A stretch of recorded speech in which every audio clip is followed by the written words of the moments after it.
Maling akala number 7. Kung isa ka sa mga naniniwala na si Kristo ay ang Diyos Ama, o minsan naman, si Kristo ay ang Diyos Espiritu. Isang persona na Diyos na nagpapakita sa iba't ibang anyo sa iba't ibang panahon. Kung babasahin natin ang Biblia ng walang pinipiling talata, makikita natin na ang Diyos ay mayroong tatlong persona, kabaliktaran ng mga sinasabi at paniniwala ng iba, na ang Diyos ay isang persona lamang na nagpapakita bilang Diyos Ama, na minsan naman, ay nagpapakita bilang si Kristo. At minsan naman, siya ay ang banal na Diyos Espiritu. Makikita natin sa Matthew chapter 3 verse 16-17, ay makikita nating maliwanag, na ang tatlong persona, ang Godhead ay naroon na malinaw na makikita, na ang Diyos ay hindi isang persona lamang na nagpapakilala o nagpapakita sa iba't ibang anyo sa iba't ibang panahon. Makikita natin sa Matthew chapter 3 verse 16-17, na si Kristo, ang Diyos Anak ay hindi ang Diyos Ama, at ang Diyos Ama ay hindi ang Diyos Anak.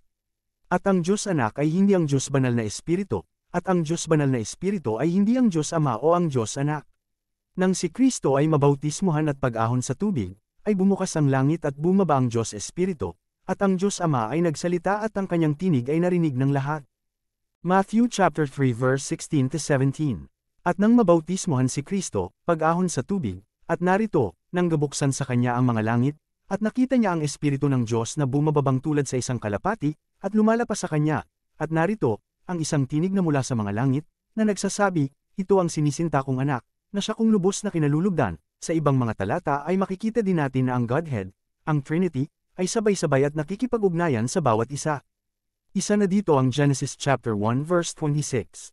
At sinabi ng Diyos, lalangin natin ang tao sa ating larawan, ayon sa ating wangis, at magkaroon sila ng kapangyarihan sa mga isda sa dagat, at sa mga ibon sa himpapawid, at sa mga hayop, at sa buong lupa, at sa bawat umuusad, na nagsisiusad sa ibabaw ng lupa.